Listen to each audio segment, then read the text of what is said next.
Tēnā koto katoa, and hello everybody. Welcome to the Planet Pulse Pacific podcast. My name is Ben Alderberg and I'm coming to you from Tamaki Makaurau, Auckland. Tēnei ka mihi ke te mana whenua o Aotearoa. And g'day, I'm Emma Strutt and I'm coming to you from Durrumble country in Queensland. I'd like to acknowledge the traditional custodians of country throughout Australia and their connections to land, sea and community. Finally, if you find value in this potty, please share it with a friend to help us get the word out, or consider buying us a coffee if you'd like to help support our work.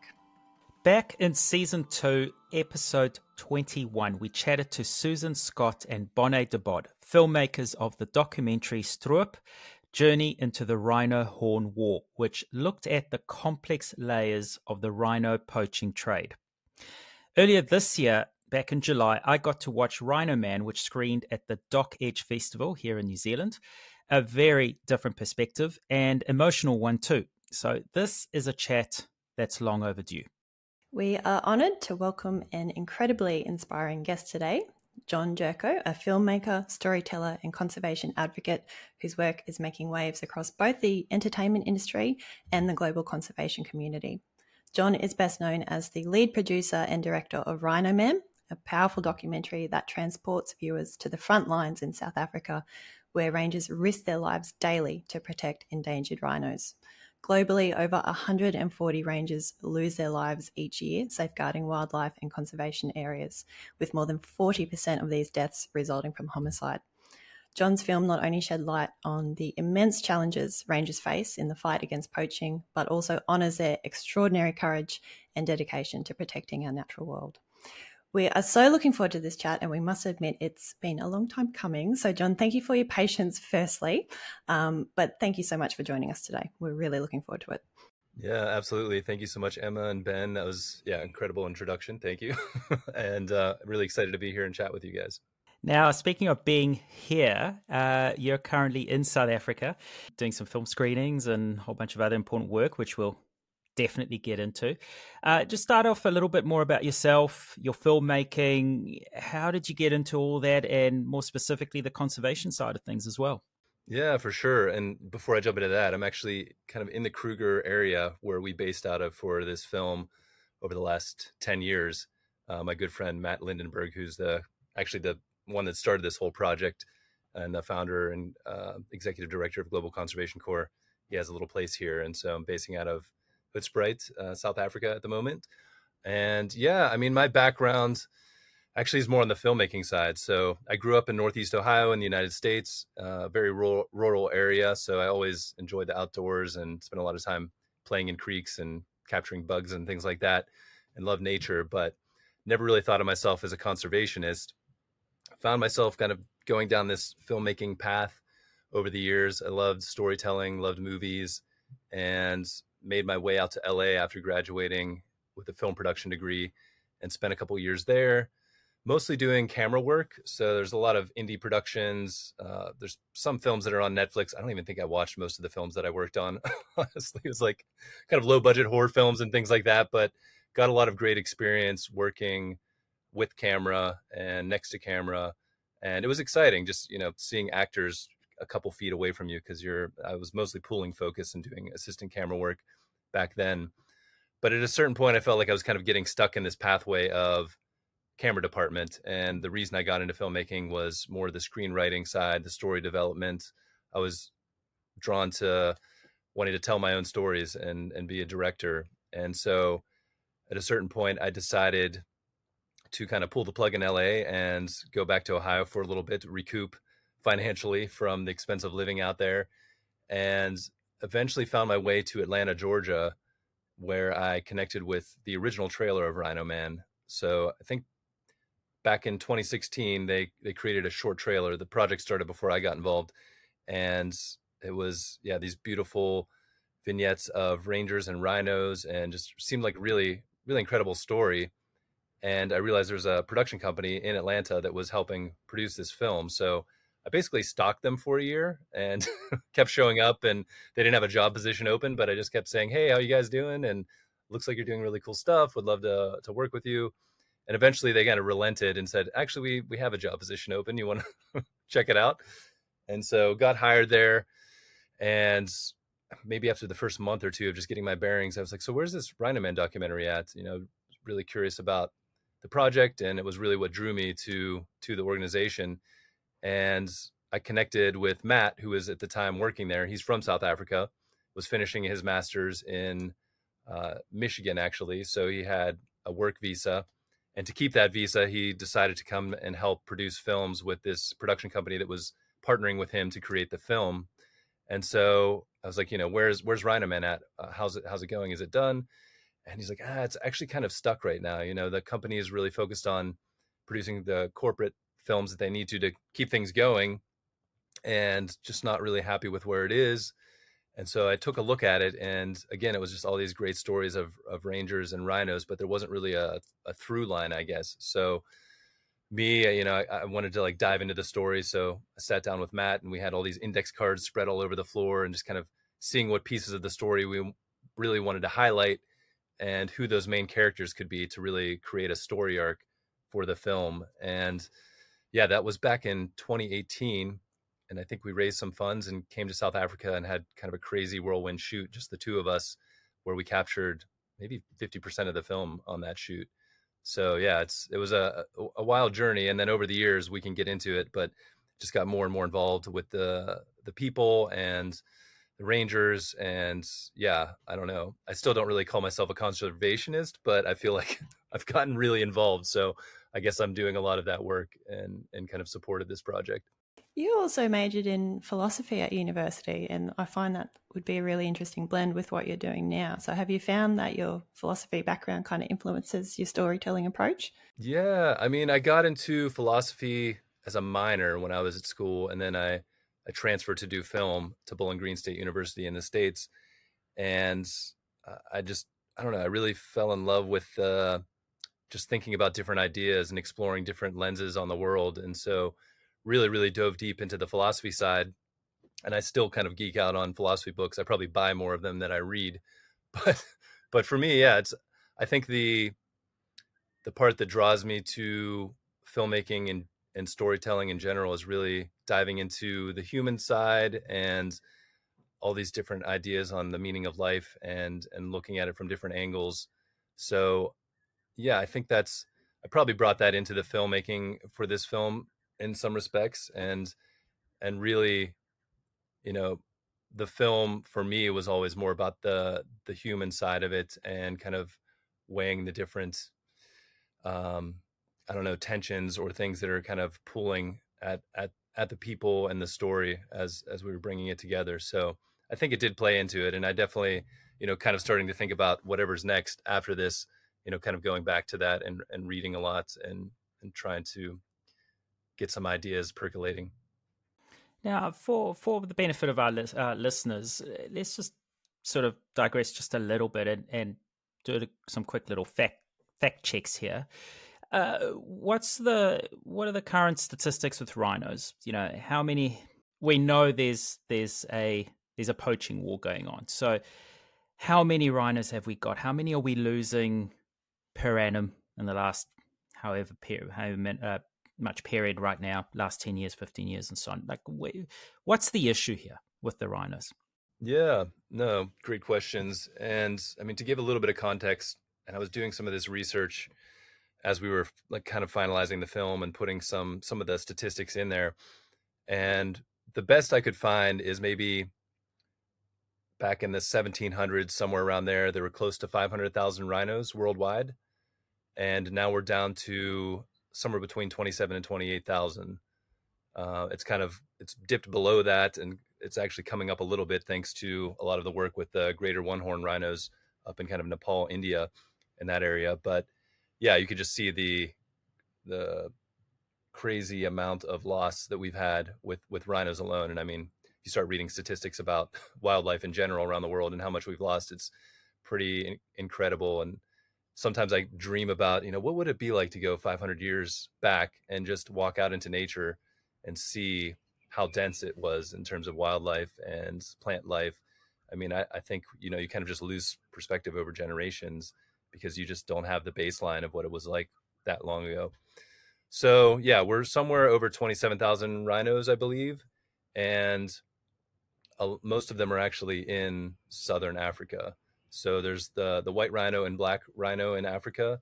I've got the statistics in front of me. So about 16,000, almost 17,000 white rhinos and close to 6,500 black rhinos at the moment. And again, southern Africa, mostly probably South Africa. I don't know the exact numbers right now in terms of countries, but the most recent poaching crisis really started back in 2008 and was mostly driven by demand in Asia, Southeast Asia, China, that area. There's a lot of traditional medicine that uses all kinds of different wildlife products. And from what talking to a lot of people, I've also done a podcast in relation to the film and interviewed people outside of this film itself. And from what I understand, as the economic wealth and ability of that area grew, the demand for a lot of these wildlife products grew as well, and they had just more buying power. And I've also heard that there's been, different people that have said rhino horn cured cancer in especially Vietnam, in that area. I think there was maybe a minister that said that. So this really elevated the demand for it, and poaching started increasing in Africa, and it kind of started more in the north, like Eastern Africa, Kenya, Tanzania, that area. It slowly worked its way down, and I think it was mainly just because it was easier targets, less security and protection. And as it started coming towards South Africa, talking to a lot of these people on the ranger side, they started preparing for what they felt was going to be a war to protect these rhinos. And so at the height of the rhino poaching crisis, it was about 2015 when this project started, and they were losing 3 to 4 rhinos a day. I think they lost close to 1,500 rhinos that year, which is crazy to imagine. Over time, it's dropped, and I think during COVID, it was at its lowest, somewhere around 400 and something rhinos lost that year. But now it's been creeping up each year, and now it's maybe, I think this last year was 500 and some rhinos. So it's still a big problem, and sometimes it's hard to know if it's, the rhino poaching is dropped because the methods to stop it have been successful, or if it's because there's just less rhinos to poach and it's, harder to find accessible rhinos. So I think it's a mix. There's definitely been a shift from the Kruger National Park area to KwaZulu-Natal, which is kind of more southeast South Africa. And now they're having to really ramp things up in terms of security there. So definitely still a big problem, and there's a lot of efforts, short-term, long-term, that are happening, and we can go into those as we dive deeper. Do you know the average black market price for these horns, the white horns, black horn? Yeah, I think the Wildlife Justice Commission has probably the best statistics. And I know when I was first getting involved, people were saying, it's worth more than gold and oil and cocaine and all these different things they were comparing it to, hundreds of thousands of dollars. I think probably a more accurate number is maybe $20,000 per kilogram, which is still a lot. I think a horn could be anywhere between 3 to 5 kilograms. So on the high end, it could get close to $100,000 for a horn. And that's kind of on the consumer side. And probably the higher end is usually connected to artwork. And so a lot of times there's libation cups that are, these beautiful carvings, and then just like art that people keep as more of a status symbol. And so that seems to be what's really driving it more right now is, there's still the traditional medicine side, but I think the status symbol side is where the big money is. And that's a big driver at this point.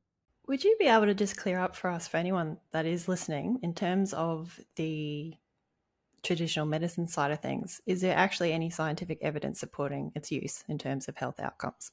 Yeah, from what I understand, the only thing that it's kind of mildly proven to do is like a mild headache reducer. So similar to aspirin, which it's made of keratin. And so your fingernails, your hair, it's all the same thing. I mean, I think this buffalo horn has the same effect. So there is like a little bit of an aspirin type effect, but aspirin's actually probably better and more effective. Outside of that, there's no proof that it cures cancer. There's no proof that, some people use it as like a hangover cure, which maybe that aspirin side kind of connects there. But Also, people use it as an aphrodisiac and things like that. I don't think there's really any scientific proof there either. So not really. I mean, and especially on the major things like cancer, there's nothing there. So let's get into RHINO Man. Let's. I mean, this is what the base of this conversation is about. You got involved with the film. It had already kind of kicked off, stagnated. But let's go to the beginning of that. What inspired that film to start with? Yeah, so I mentioned my friend Matt Lindenberg earlier, and the whole reason this thing started, he was in South Africa. He'd actually moved around the States for a while with his dad and sister. And at a certain point, he decided he wanted to come back and study conservation. So he went to the Southern African Wildlife College, studied there, and then started working with the rangers. And that's where he met Ruben de Kock, Martin Mtembu, both two incredible ranger trainers that are covered in the film. And I think it was late 2014, in August, Martin Mtembu passed away in a tragic car accident. And he was a really big mentor of Matt's, incredible guy. I never got to meet him, unfortunately. But when that happened, Matt wanted to do something to continue his legacy. He felt like Martin was this incredible figure, especially in the local community here, that really wanted to uplift young men and youth. And so he wanted to do something in that space. And that's when he founded Global Conservation Corps. And originally, I think it was to support more on the ranger side. And at that time, like I said, it was also the height of the rhino poaching crisis. And he was there with these rangers, and they're like, Matt, our story isn't being told. Nobody knows what we do out here. People go on beautiful safaris and game drives, and they've got their field guide out there, pointing out all the wildlife. But we're out in the shadows, standing here, risking our lives while all these rhinos are being killed, and we're being threatened and facing some pretty intense people out there and poachers. And nobody knows what we're doing. So at that point, Matt made a promise to get their story out there. And that was kind of the whole beginning of RHINO Man. I think originally he partnered with Friendly Human, the Atlanta agency, to help create a more of a Kickstarter for the nonprofit, and started doing these little RHINO Man of the Day videos with some of the rangers at the Wildlife College. And when they came out here and did their first real shoot, they captured all this incredible footage and went back, and that's when they made this little trailer. And so it was never really meant to be a film, but they just thought, let's like put a little trailer together, put it out there. And it was really beautiful trailer, really grabbed you. And I think someone from Nat Geo social media said, hey, let us know when this film is done. We're interested. And so at that point, they're like, film. Okay, maybe we should make a movie. So I think it started to develop into a short film, and then it grew into this feature film. And that's kind of when I got connected to it. So really, it was always this promise that Matt made to get those ranger stories out there, especially at this time where it was really, really intense and extremely dangerous for these men and women out there. And the stories just weren't being told. This was just before Virunga, I think, was let out there, put out into the world. And that was really the first big film that had a bit of the ranger story in it. So yeah, that's kind of the genesis of this whole thing. And that's something that we've learned with a lot of documentaries, is how incredibly long it actually does take. It's not a 6-month, a 9-month project, do a little bit of editing, and it's out there next year. It's years. And in this particular case, multiple years. So how do you keep the thread of the story, sort of going? Because gosh, it was me every few weeks I'd be like, oh, maybe I'll change the angle, or this is now old news, or this is now more relevant. How did you keep that sort of journey so succinct to bring out this beautiful, end result?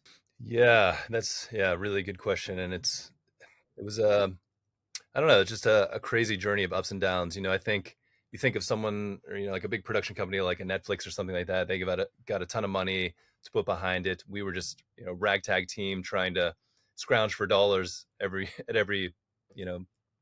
couple of months. We're trying to find a way to keep things going. So we put a lot of energy into raising money, into building relationships. And so we would capture some footage, and then we would have to, put it together, and then keep fighting to keep things moving together. So that was part of what slowed us down. But also it's just life, and you just don't know what's going to happen, especially when you're following real people and real stories. So I think, before I got connected to this, Matt and the team had done an incredible job of just like diving into all these stories and learning about all these characters and different organizations supporting rhinos and poached rhinos. And so they did kind of a lot of the research through that stage. And so when I got connected to it, it was nice because these relationships were built, and Matt had worked with some of these people for years as well. And then we had these incredible characters in Ruben DeCock and Anton Mzimba, especially the two main people that we really followed. And so I think knowing that you have those characters makes it easier to say, okay, we're going to focus on them and try to bring out their story. But, we did that 2-week trip in 2018. And I think after that, it took maybe 6 to 8 months to put a rough cut together with our editor, Jacob Ross. And after that, the production company was like, yeah, this is looking really good. But, we just kind of want to get this thing out there. So, you guys either need to decide we're going to put it on YouTube, just like tighten up what we have, or, your organization's going to have to buy it out because we kind of need to move on from this project. And so we spent probably almost close to a year and a half trying to raise those funds to keep the project going. And so it kind of just shifted gears, and I wasn't even really in the edit side of it. It was more trying to pitch and create pitches and things like that. And then finally, the nonprofit got to a point where they actually had enough corporate partners that have come on and extra funds that they felt like they were going to be able to purchase this film. And so I think this was the end of 2019. I had kind of decided, I really wanted to commit to this project and keep it going. Kind of had started to become my baby at this point. And so I told Matt, I think I'm going to quit my job here. His visa was running out, so he was going to have to leave the production company, go back to South Africa. Plus, that's where most of the work was for him. And so I was going to quit the job there, just buy a bunch of my own gear with credit cards, and then fly down there. And I just kind of like created this whole treatment. I was like, we're going to reshoot some of this. Here's all the stuff that we need. Spent a lot of time developing it. And so, the organization GCC was going to buy the film. I was going to come down there and spend a couple of months really finishing it and doing it right. And so then early 2020 comes, and I quit the job, got all the gear, and I think I was a week or two away from flying down to South Africa when Matt and another buddy who was going to help shoot, Justin Sullivan, called me up and were like, hey, you have 2 days to get here before they shut the borders. And this was like COVID was taking off and countries were locking down. So I just kind of bit the bullet and bought another ticket and canceled the other one and just flew down there, the last flight from Atlanta, I think, to South Africa. And luckily I got in, and then the border shut down and we couldn't really do anything for several months. So it was just one of the many stories of trying to get this thing to continue moving forward.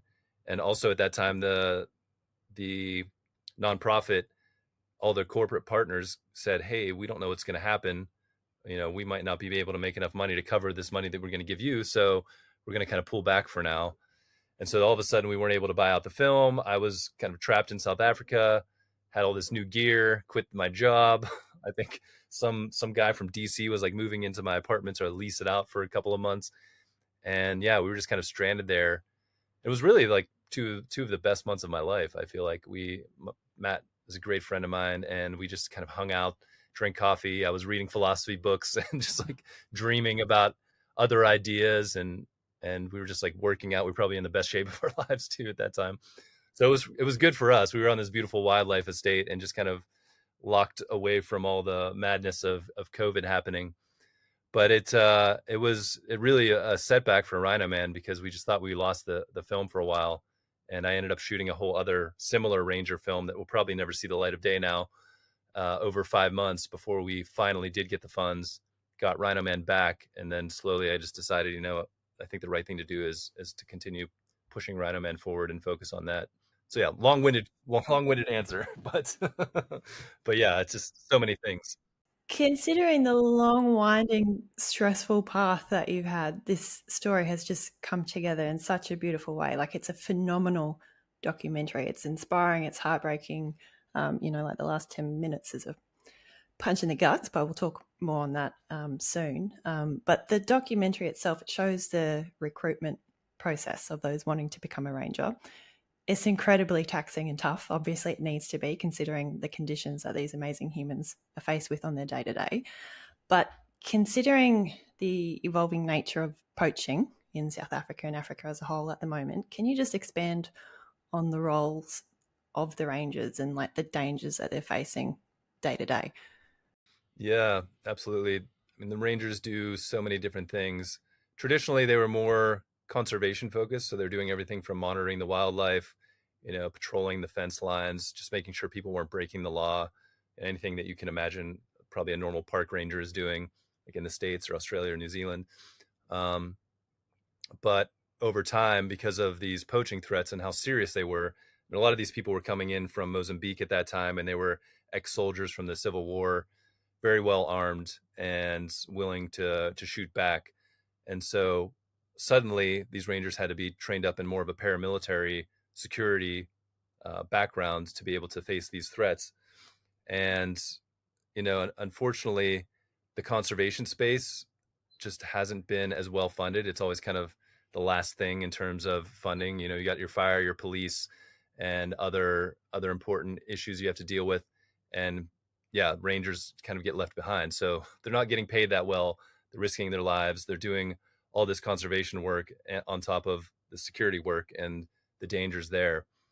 And in South Africa in particular, a lot of this crime is driven by opportunity because of the lack of opportunities here for work. So I think unemployment right now is close to 50% in the Kruger area, and there's about 4 million people living in this area.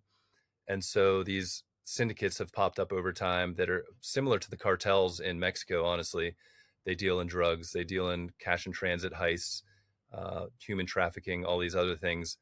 And wildlife trafficking is just a very low risk, high reward target for them. So they're able to profit. And, if they get caught, traditionally the penalties for them were very low. So, a poacher might get caught. A couple of days later, he gets out on bail for a couple $100 and he's back in the park doing the same thing again. So it made it really, really tough for these rangers out there doing this work. So yeah, in terms of the training, they really focus on that physical side, on some of the military side, being able to work in a team. It's very rigorous in terms of mental strength and ability to push through, because it has to be. I mean, you can't be out there when all of a sudden someone's shooting at you and you kind of just break down and lose your cool. So they have to really sort people out in that way. And the best way is really putting through people through really physical training, and there's sleep deprivation, all these things that get them to the point where they're kind of on edge, and you see how they react in those intense situations. The one thing that struck me about the recruitment process was the relatively, and I'm not basing this on anything else, but what seemed to me a relatively high failure rate. And again, we don't want too many spoilers. We want people to watch this film, but do you get a sense that recruitment for these kind of roles is just going to get harder and harder based on the level of ability that was turning up, whether they're just thinking, look, it's a job, 50%, 2 million people unemployed in that region. But just beyond them, and it has to be tough. It's a tough job. It's you're putting your life at risk, but it's taxing, night shifts, all that kind of stuff. Of course, you've got to be made for it, but it's hard finding them, isn't it? Yeah. And as Ruben mentions in the film, it's over time, he's seen that attrition rate rise. And I think it's something it's not specific to this area. I think it's just, specific to our, or, more general to our way the society is advancing with technology. We're just like indoors more, we're on screens more. There's other opportunities. You can work from a computer anywhere. So, I mean, people just don't have as hard of lives. So they don't experience that in a day-to-day life. So now you put them in a situation where all of a sudden you have to do extreme physical things. It's really hard. It's just nonstop for, days on end. And I think a lot of people are like, whoa, this isn't what I expected. I've never experienced anything like this. So I think that is a big part of it. But then on the other side, I think it's become difficult to find people that really are passionate about wildlife and nature. And in this area around Kruger and a lot of these protected areas in Southern Africa and other parts of Africa, people are just disconnected from those spaces. So in this area in particular, and this was a big shift in Global Conservation Corps' work more towards youth, which we could talk about more at some point, but kind of just realized that 4 out of 5 kids had never seen wildlife, even though they've been living next to these parks. They could probably hear the elephants and the lions. They never had the opportunity to go in there, or it was just too expensive, or, people have just been disconnected for so many years. So a big part of what a lot of people are realizing is, for the long-term strategy to protect these areas, is people need to be connected to this wildlife. They need to benefit from it in different ways, benefit from this tourism. It can't just be outside interests that own lodges from other countries that are making the money and bringing in tourists internationally. Like if the kids here don't grow up with that connection, what reason do they have to fight for it? So, you have a job that's really hard. You're not really connected to it. The pay is so, not that great. You're risking your life. Why would you do this job? So a lot of that work is connecting kids to these spaces. That's what GCC is doing, with taking kids out on their first game drive, which is incredible to see. Conservation education, creating opportunities for them to get these types of jobs.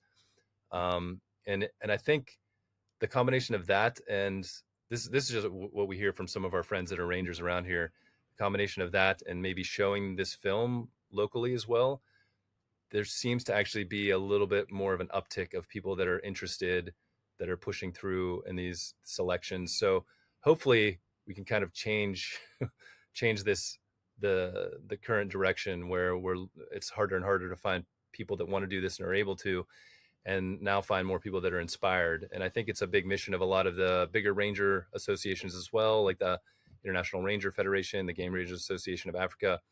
They realize that unless this is a profession that people can grow into and develop, and is something that people are connected to and are passionate about, then at some point we're just not going to have enough people out there that want to be rangers. And the other problem is we actually don't have enough rangers now to effectively manage most of these spaces. And there's this big global initiative to protect 30% of the planet by 2030, which, to do that effectively, they estimate we need close to another couple million rangers. So more than what we have now. So it's just, we really need to change this and shift this. Otherwise it's going to become extremely difficult to protect these spaces.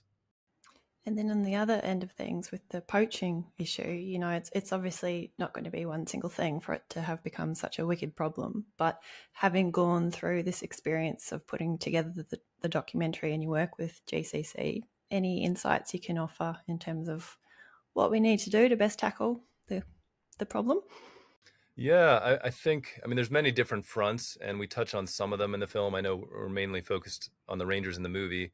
Kind of going back to the demand, I think that's a big one, is just, trying to get people to shift how they see these wildlife products. And it's really tough to change behavior and to measure it. So to get funding for these different projects that could shift people's mindset is sometimes difficult, because it's like hard to measure, have we made a difference? And then, you need to show some type of change to be able to convince people to give more money to those causes. So I think that's one side, is trying to shift that mindset around the demand, because if there's no demand, then there's no reason to poach them.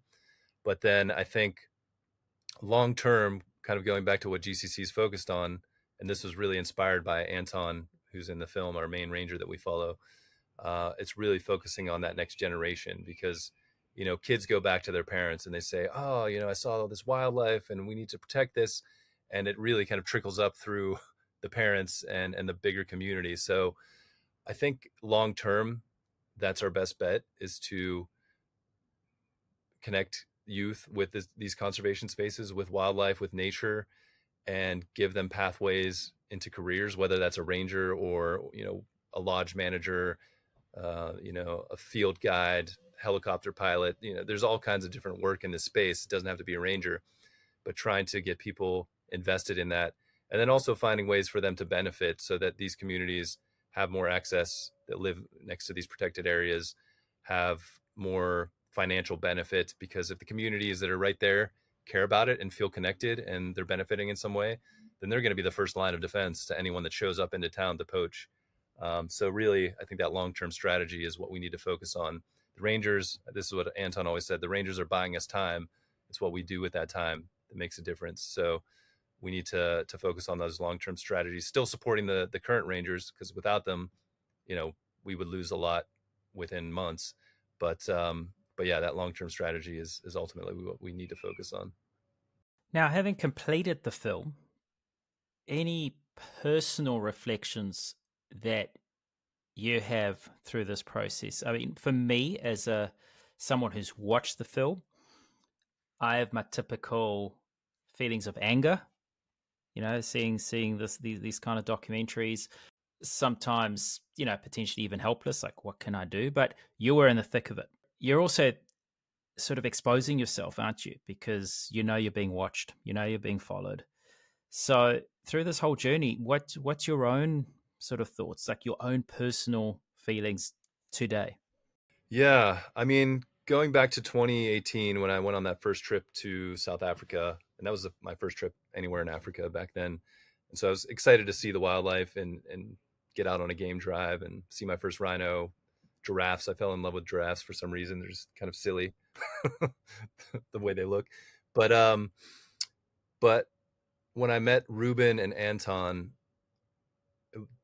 that was what really connected with me. Just the way they lived their life with so much passion and purpose and dedication, and kind of a brotherly, sisterly love between the different people that are involved. And I mean, they're facing crazy odds. I mean, you read the statistics on how much wildlife we're losing. They're being faced with the death of these rhinos and this brutal ways they're killed every day. Sometimes their lives are being threatened, but the passion and purpose and dedication to this work that they exude is just, I don't know, it's infectious. And I think for me, that's really what I wanted to bring out in the film. And I think even today, that's still what gives me hope that we can win this, and that we can turn things around for wildlife, nature, climate, all these things. They're huge problems and extremely complex, but there's so many good people that are so dedicated and put so much time, and just being around them makes you want to do something. So I think that gives me hope that we can make a difference, and that we can turn things around. And then just, I feel like we accomplished what we set out to do with this film as well. Like I said, Matt made a promise to the Rangers that we were going to get their stories out there. And we've showed this movie to a lot of Rangers. I think the first time was 2022. We went to the African Ranger Congress here in Botswana, not too far from here. And there were a lot of Rangers there from all over Africa. And they came up afterwards and were just in tears and saying, I've had similar experiences. I've had friends that had similar threats and things happen to them, like Anton did. You got this story right. This represents us. We feel like our story is getting out there. And so I think for us, we felt like, okay, we've done what we set out to do. If the Rangers are happy and they feel like this is their story, then we did right by them. So yeah, I feel like those two things are what really stick with me. And then, I think for me, coming into this as a filmmaker, kind of from the outside of conservation, I always wanted to make this a film that people would connect with, it maybe don't really think about nature and wildlife all the time, or aren't a conservationist. It's easy to get people that are obsessed with wildlife and nature to watch a film like this because they care so much about these topics. But for me, I wanted to make a film that would hopefully appeal to people outside of that space. And I always thought the way to do that was to show who these people were and how passionate they were and what they did. Because I think no matter what you are passionate about, if you see other people that are following their calling and are this dedicated, and it inspires you to do that thing that you're called to do. So I'm hoping that connects with people in that way, and that they're left with that. Whether they want to support conservation or not, that's one thing. But I hope that Anton and Ruben and some of the other people in this film inspire them to follow their passion, their dream, their calling, their purpose, in whatever that is. Now, of course, one of the rangers followed in the film, we've mentioned him a couple of times here, Anton Mazimba, who was head ranger service, an incredible human. And as described in the film, he was incorruptible. Sadly, his story is a very tragic one. Can you please tell us a bit more about Anton and your friendship with him, and how his passing has shaped the documentary and its message? Yeah, for sure. Yeah, Anton, I met him. It was the second week of our whirlwind tour in 2018 when I met him the first time. And he was just such a kind and generous guy. I think the first day I met him, he had had a terrible night of sleep. His neck was he had some terrible crick in his neck, something. He was just struggling, but he just always had a smile. He took us wherever we wanted to go. We tracked some rhinos that day. We showed them kind of doing some tracking through the field. And yeah, just, he was such a happy and heartfelt, kind person, but also you could tell he was extremely dedicated to the work and very, very passionate about it. He knew every tree, every bird, all the mammals, everything out there. He could tell you what it was, when it came, if it was a migratory bird or something, when it came, when it left, how the different things interacted, why, these trees grew here because of this soil, or the water was running this way. I mean, he just knew everything. So he wasn't just out there being an armed guard for the rhinos. He was really passionate about wildlife and his work. And so, yeah, over time, we just became good friends. I mean, Matt had known him already and built a relationship with him. I think he knew him maybe 4 or 5 years longer than I have. And through this process of making the film, through being there, I think I was there 9 months during 2020, and I spent a lot of time with him and his guys out there at the Timbavati. Just became really close. And so the beginning of 2022, the film was starting to come to an end, finally getting the final score back. We had locked everything, picture locked, we're getting the color grades. And I was always kind of reporting back to Anton, here's where we're at. This is what's happening. Hey, can Matt come down and record a little bit of audio with you? Because we need to fix this one piece or something. And so we were always kind of shooting messages back and forth on WhatsApp.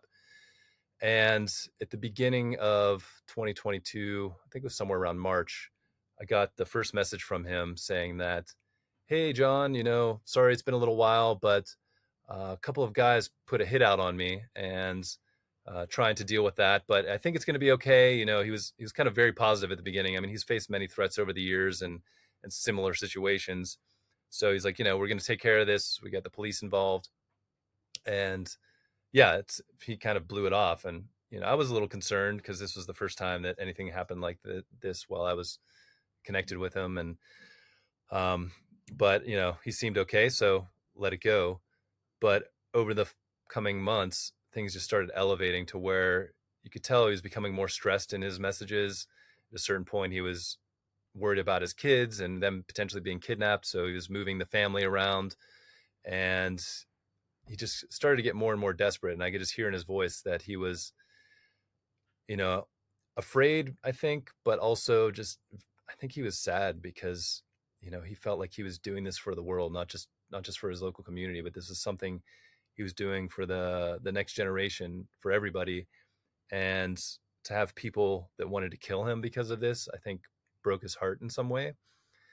And, I reached out to Ruben, who was also a good friend of Anton's. He actually trained him as a ranger, and they worked together training rangers, and told Ruben, I don't know if Anton told you what's going on, but this is what's happening. And I'm a little worried. I don't know if you know anyone that could help or if you have any resources. And I think he called Anton pretty shortly after that and said, hey, you and your family, you guys can come live with us for a while. They lived a few hours away, so it was far enough that they could kind of get out of there, be away from the danger, get their bearings and recoup. But Anton was like, I appreciate it, but I need to be with my men. This is part of the job. I can't uproot my family. They've got to go to school. And so he just felt like he needed to stick it out and that he would figure it out. And so this was like kind of over the course of a few months. And finally I started getting messages where Anton felt like they had scared these guys off. The police had pushed them away, and the threats were starting to die down. And so maybe over the course of 2 months after that, it just completely quieted, and Anton started to relax and wasn't really as worried anymore. And I believe he had a dinner with Matt, maybe the beginning of July, somewhere around there. And he was telling Matt how, he's finally feeling relieved. He's thinking about the future. He really wanted to get more involved with the youth and education. He supported a lot of local schools with funds and things like that. He was always really, really invested in that next generation himself. And I think right after that, I sent him my last message, and I was like, "Hey, Anton, we're wrapping up the film. I'm probably a month or two away from having everything done. I just got the final sound mixes, and I think I'm going to get there in September. I really want to show this film with you and Ruben, and like get all the Rangers together and have a nice screening so that you guys can see the final version of the film." And he messaged me back. He's like, "Oh, that sounds amazing, John." He's like, July 31st is World Ranger Day, and I wish you were here. We're going to do a big braai and cook up some impala and have a big party. But yeah, looking forward to seeing you when you get here in September. And I think that was maybe 5 or 6 days before I got the call and found out that these hitmen had come and killed him. And in the end, July 31st ended up being his Memorial Day that they had here at the Timbavati. And yeah, it was just extremely tragic. I woke up, I think I woke up early that morning. This was July 26, 2022. And I don't know, I'd just been kind of in like I was like overworked, and my routine was terrible. And it was like, for some reason, I just decided that night before, I was like, I'm going to shut my phone completely off. I'm not going to look at it in the morning. I'm going to like get a good workout in, just try to get back into like a strong routine. And so that's what I was doing. I think I got up at like 5:30, was working out, getting ready for the day. And my roommate at the time, Josh Lumsden, who's also a good friend and was a big supporter of GCC, he comes into the room and his like hair's kind of crazy and his eyes are bloodshot. And he just like, the way he looked at me, I was like, are you okay? I thought like someone in his family had died or something happened. And he just looked at me and he said, "They got him." And I was like, "Got who?" He's like, "They got Anton." I was like, "Who got Anton?" He's like, "They killed him. They came to his house and they shot him." And I just didn't even really register with me at first. I was just kind of shocked because over those last couple of months, I just kind of forgot about all the threats. And, I kind of put it out of mind as well.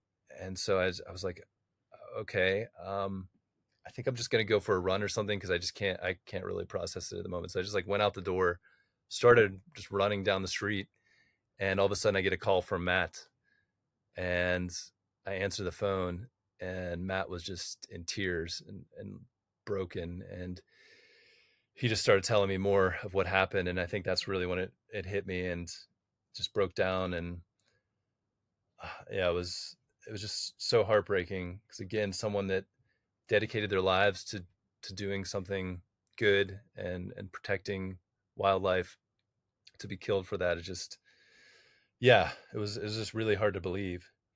And so essentially what happened was, these guys, they came to his house, they pretended like their car broke down. They walked up to his son, his second eldest son, and asked for water for their car. And he pointed them over to his dad, and Anton was working on one of their vehicles, fixing it up or something. And they came up to him, and as soon as he kind of stood up and asked them what they needed, they just pulled their pistols out, shot him right there. And then his wife came out screaming. They shot her in the stomach, shot at the kids. They all ran in different directions.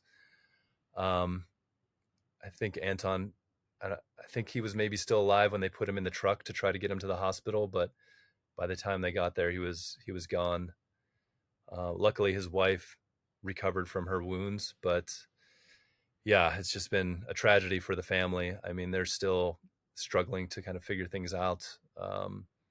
his team. I mean, Orlots Ndlovu, who was his second command, who's also a good friend and took his place at the reserve. He was under the same threats at the time. And yeah, I've never seen that guy's like so stoic, but he was just heartbroken. And I think everyone just couldn't believe that Anton was gone. So yeah, it just, speaking of life, making a documentary, you just, I don't think you think about how close you could become to some of the people in these films, and then B, just like something so tragic as this to happen to someone that you become a friend with and you've dedicated years to telling their story, and now you're just like, what do we do? Like, what do we do with all of this? And I think at first we did everything we could to support the family and raise some funds and support their, really wanted to support the kids' education, their future education. And the Timbavati raised a bunch of funds just for kind of emergency relief for the family. And then it was just some months of traveling back here, reconnecting with the family. We could talk more about it, but Prince William, apparently Anton had made a connection with him, and we got involved with their organization, United for Wildlife. Did that screening with the Ranger Congress, and just took some time to process what happened and what to do with the film, because I think I was kind of, before all this happened, was just at the end of the energy I had for this project. I was just like somewhat burned out and put a lot of my own time and money into it, and was excited to be able to get this thing out there and move on from it. And then this happened, and it's like, what's the right thing to do with it? How do we include this in the story? I didn't want to make it, over dramatize it just for the sake of the movie when this is a friend's life. So it was really, really complicated, and took close to like 5-6 months of processing it and trying to figure out what to do with it before we could really move on and feel good about the way we brought the film together. As Emma said, it is part of the film, and I think it's a very poignant part of the film because it just absolutely highlights, I mean, so many things, but two key things. One, the dedication shown by the Rangers, as much as the threat that they faced, the job that they're doing on behalf of, as Anton said, the world. So I think it was a good decision. As I said right at the start of this, a very emotional film in part. You being in South Africa now, one of the reasons is to continue a particular fight, and that's to achieve justice for Anton Mzimba. Tell us a little bit about that, because that's, from what we've heard in the past, that's not a straightforward thing. It's a very difficult process. The corruption, the money, there's a whole lot of things there. And as you mentioned, a little bit of a boost with Prince William mentioning Anton Mzimba at the United for Wildlife Global Summit that was held in Cape Town recently. Tell us about the case. Where's that at? What's your biggest challenge?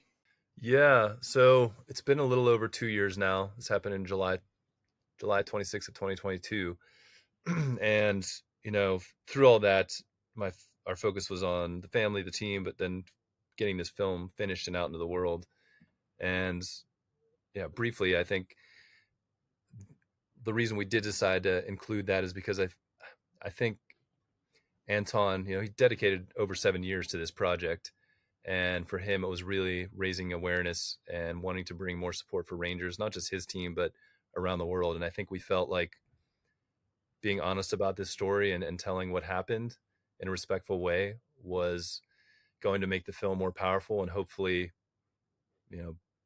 his legacy will live on because of that even more and impact people more. So that was kind of the reason behind the decision to keep that in there. But over the last couple of years, my main focus was trying to get the film done, but I was always really interested in trying to be connected as much as I could to what was happening with the case.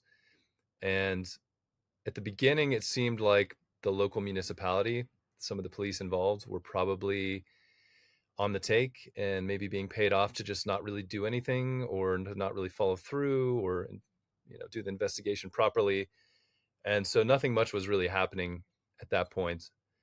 And then eventually the Hawks, which is kind of like the FBI or almost like the federal agency here that's like a special unit within the police. They got involved, and I think it was from what I understand, it was a bit of a battle to pull the case away from the municipality, but eventually they got the case, and I think the right people are on it right now, from what I understand, and I've connected with some of them. But in South Africa, unfortunately, there's a lot of crime, there's a lot of murders, and many of these investigators just have a huge caseload.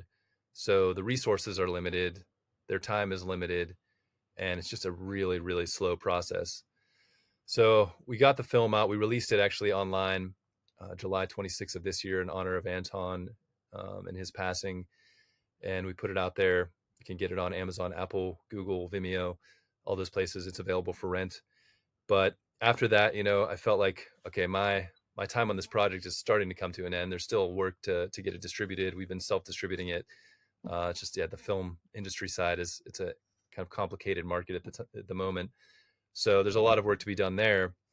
But I kind of struggled for a couple of months the middle of this summer as we finally got the film out online, just thinking about what to do. And again, just like so many times where I hit this wall and I'm just so burned out and feel like I put so much time and sacrificed a lot of my personal life and finances and things like that, not taking work and alienating my own clients and all these things to keep this project moving. So I was kind of at another breaking point, but I just felt like before I could move on, I had to at least try to do something to keep this case going and maybe bring more awareness and resources to it. So after kind of struggling with it for a while, I decided, okay, I'm going to go back to South Africa for a month. And I knew this United for Wildlife event was happening in Cape Town. I figured it'd be a good time. Maybe we do a Cape Town screening there because we hadn't done one of those. And so I eventually ended up raising some funds to support myself because I was just completely tapped out. To come down here, I created this massive press kit, this Justice for Anton press kit, which I'm going to release publicly soon. And I've been trying to get it to all the ministers and officials and folks in South Africa that could potentially help elevate the priority of this case. Because I think if that priority is elevated, there could be more resources brought to it. Also trying to raise some funds for a reward for information in the case as well, because I think there's people out there that know more than what has been put out, but they're probably a combination of, not sure if they want to, or just nervous that, these criminals could come to them, or who do we trust? So trying to create a channel to make it easier for people to come forward and also have a little bit of incentive. And then there's also a great organization, Focus Conservation, that's an NGO. It's led by a lot of ex-DEA and people based out of the States, but they're also partner with local ex-law enforcement in South Africa. And they are supporting the investigation by helping develop the case and put more resources to it. So trying to raise some funds for them as well, because every NGO is always struggling to do that side of things. And we really want to make sure that they have what they need to put in the effort and hopefully move things forward. So I feel like there's some really good momentum at the moment. We had a great screening in Cape Town. A lot of people that were actually landowners and lodge owners from the Timbavati were there. And so they seemed really supportive and interested in helping. As you mentioned, Prince William, who got connected to our project, he actually did a really beautiful video introduction for the film that we use for festivals and things like that. You probably saw it at the festival that you went to there in New Zealand. And they've just been super supportive. So he mentioned Anton's name again as his organization is now supporting a life insurance program for the continent of Africa for rangers in partnership with the Game Rangers Association of Africa and Tusk, another UK organization. They really want to try and put funds towards those life insurance plans, because a lot of these rangers don't have life insurance. And if something like what happened to Anton happens to them, their families are left without anything. And usually they're the sole breadwinner of the family as well. So it's really, really difficult. But yeah, Prince William mentioned Anton's name again, which I think it made it in almost every publication in the UK and some other places as well. So just another way to boost what's going on with him and his name as I'm trying to get this out there. So yeah, trying to see what we can do to resolve this case, because a lot of the people are known, but it's a matter of building the case and being able to prosecute them, and hopefully they can get not just the people that killed him, but the people that were involved in instigating this, as well as the bigger crime syndicate connected with a lot of the poaching in this area. So yeah, seeing what we can make happen. I feel like that's the least I could do before I start trying to figure out what's next for life and maybe another project, hopefully another film. But yeah, I feel very dedicated to see this through. Well, you've got a GoFundMe page, and we'll definitely put a link to that in the show notes. And then for anyone who's wanting to support Anton's education trust for his children, we'll link that as well, because correct me if I'm wrong, but I believe he has 11 children. Yeah, he does. And I think we've raised about 70,000 of what we hope to get up to 100,000. And I think if you go to antonmzimba.com, that's where the donation link is. There's some more information about Anton and his life and who he was there. But that's where you can help support that. So to start wrapping things up a little bit, for those of us not in Africa, why is this story important to us? Why should we care? And more importantly, what can we do in New Zealand, in Australia, or anywhere else do to support the protection of the rhino, and more importantly, the support of these amazing rangers? Yeah, I mean, I think it kind of goes back to Anton and the way he felt about his role in protecting the rhinos and wildlife. I mean, he wasn't just here for the rhinos. He cared about everything. And, it's not just for his community, but, the rhinos and these wild spaces in Africa and otherwise are for all of us. I mean, these ecosystems support everybody, our planet, our food systems, our water sources, the air we breathe. They're so intertwined. I don't even think we fully understand the complexity of how life on this planet is connected. So, I mean, I think it's easiest for me, at least, to visualize something like the Amazon rainforest, where, if you cut down all those trees are providing such a huge amount of the oxygen on this planet. And that's like one way to see it. But wildlife in Africa and the African savanna is doing the same in its own way, in ways that we can't even comprehend. So I think, not only the Kruger and South African wildlife, but these natural spaces that we still have, these protected areas, are really, really valuable and worth protecting around the world. So, in your own countries even. So for me, I think through this film and my connection with the Rangers, I think supporting the people that are doing this work is one of the best ways. And it doesn't have to be South Africa in particular, although, money from Australia, New Zealand, the US, Europe goes way, way further there. So you can have a huge impact with the little money. But just supporting your local rangers, your local parks, I think is very valuable as well. And when you see a ranger, just telling them, thank you for your service. Thank you for what you're doing. We do that for our military, for our police and fire, but I think a lot of people forget about the rangers and what they're doing. So yeah, when you see them, just tell them thank you and show them your gratitude, because especially in places that are remote, in a lot of these places in Africa, rangers are out there for up to 30 days at a time, sometimes in the middle of nowhere, protecting these areas threatened by poachers. Places like the DRC, I mean, they're facing rebel forces, and it really is war there oftentimes. And I think a lot of times rangers are out there sometimes thinking like, what am I doing this for? Like, does anybody even care? So just by acknowledging the work and saying thank you, man, I've heard rangers tell me that it just makes a huge difference. And then, watch RHINO Man, see how it connects with you. And the easiest thing is just to share this story and share other stories like this with your friends and family, so that they can be more aware of what's going on and who these people are that are risking their lives to protect wildlife and these natural spaces. So I'm hoping there's going to be a rest period in there somewhere. But what's next for you, John?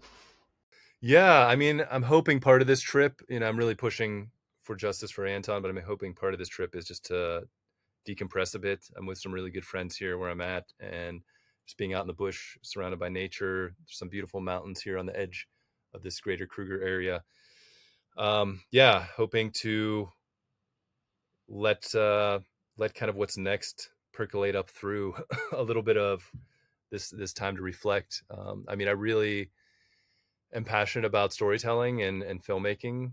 I really want to reconnect with scripted filmmaking. I kind of got into this through a screenwriting class. So for me, being able to develop and write a story and work with actors, I think is something that's really exciting, which is kind of totally different from this space. But yeah, that's the direction I want to go. So I'm hoping over the next few months that kind of comes to me and I can figure out what that next project will be and tell more stories. John, thank you so much for this incredibly heartfelt reflection on the film. The film is one thing, but the backstory just really adds another layer. Often I find the more important story because you do an amazing job, the cinematography, putting it all together. It's a great story, but the journey that you go through, and so often as a filmmaker, we think you're just looking from the outside in, but you've shown us how much a part of the story you actually are, and how connected you are, the relationships you form. And in this particular story, it's you've been just as impacted as everyone else. So it's important to recognize that storytelling. We say this very often now in our current state of, trying to take climate action, conservationism, all that. Storytelling is such an important component of that. You talk about, when recruiting for rangers, there's other components to that job, but storytelling is equally just as important as all that, because you've got to tell their story. That's how you gain more support, more funding, and you recruit. That's how you open up the recruitment pathways as well. So, so thank you for what you've delivered with this story, but just opening up and really making ourselves reflect on how we view this all, even though we're so removed.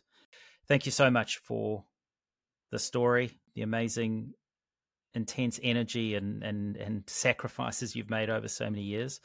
And we look forward to your next project. So thank you so much for giving up some of your valuable time and coming onto the show.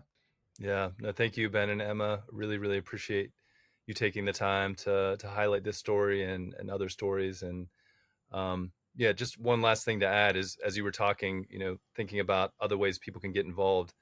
I think, yeah, it's really, if you see something or a problem that touches you in some way, whether it's conservation or something else, just use whatever skills or passions you have. Like mine is filmmaking and storytelling, but there's so many different ways to get involved. You don't have to come here on the ground and become a ranger. You can, it could be, even if your passion is cooking or something, you could, who knows? There's different ways to connect that to that cause, whether raising money or getting involved and supporting other people doing the work with your skills. So yeah, I think that's maybe the best way to get involved, really. So thank you both. It's been a pleasure speaking with you and telling this story.